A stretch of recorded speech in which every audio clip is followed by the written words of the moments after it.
J'espère leave before I leave.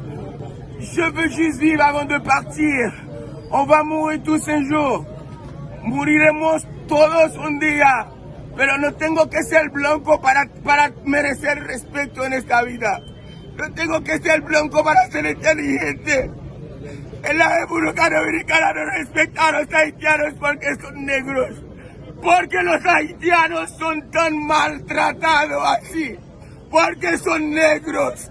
Pero la República Dominicana tiene que entender hoy es que África es la madre de la humanidad. África es la madre de la vida. ¿Tú estarías de acuerdo con que un organismo internacional o que una gran potencia asuma el control de Haití, como se está preparando incluso un protocolo para que esto pueda suceder, para mejorar la situación? Pero Haití no hay nadie. Haití no hay nadie. Mira, lo que yo quiero hacer ahora es quitar toda esta basura hasta que yo quiero quemar la residencia francesa para no volver. Pero ¿cómo yo voy a quedar en mi país así? Un país que basura donde quiera que no te vayas.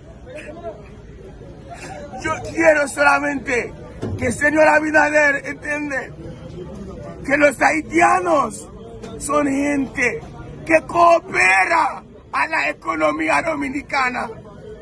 Yo hablo 5 idiomas. Estaba trabajando por Disneyland París. Es porque tengo valor, pero llego aquí y me lleva como una basura. Porque soy negro.